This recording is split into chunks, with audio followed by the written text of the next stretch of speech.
नमो भगवते वासुदेवाय नमः। बृहस्पति यानी गुरुवार व्रत कथा। प्राचीन समय में एक नगर में एक बहुत धनवान स्त्री रहती थी। धन की उसे कोई कमी नहीं थी, परंतु वह अत्यंत घमंडी थी। घर में लक्ष्मी की कमी नहीं होते हुए भी आदर सम्मान धर्म कर्म में उसकी कोई रुचि नहीं थी।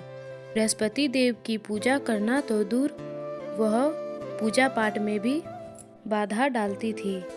एक दिन बृहस्पति देव ने उसका अहंकार दूर करने के लिए एक साधु का रूप धारण किया। उसके घर भिक्षा मांगने पहुँचे।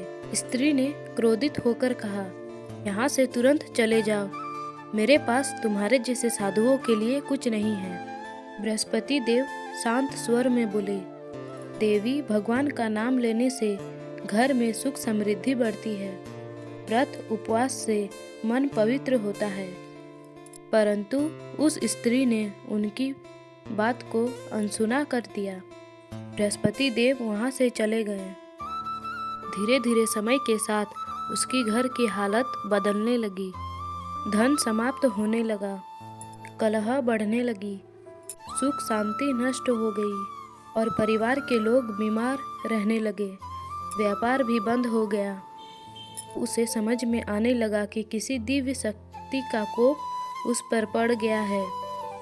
एक दिन वही साधु बृहस्पति देव उसके घर आए। इस बार वह स्त्री अत्यंत दुखी थी।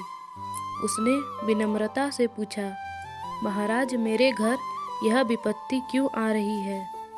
कृपया कर इसका उपाय बताइए। साधु रूप में बृहस्पति देव बोले, देवी, तुमने पूजा धर्म और गुरुवार के व्रत का अपमान किया था।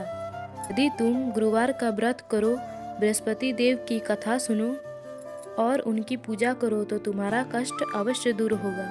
इस बार स्त्री ने उनकी आज्ञा मानी। उसने निष्ठा और श्रद्धा से गुरुवार के व्रत, पीले वस्त्र, पीला भोग, तुलसी पूजा और बृहस्पति देव की कथा का पाठ करना शुरू कर दिया।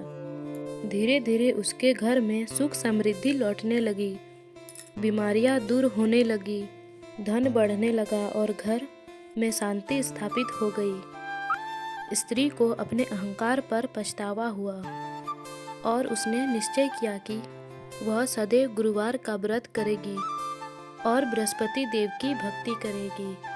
हरे कृष्णा।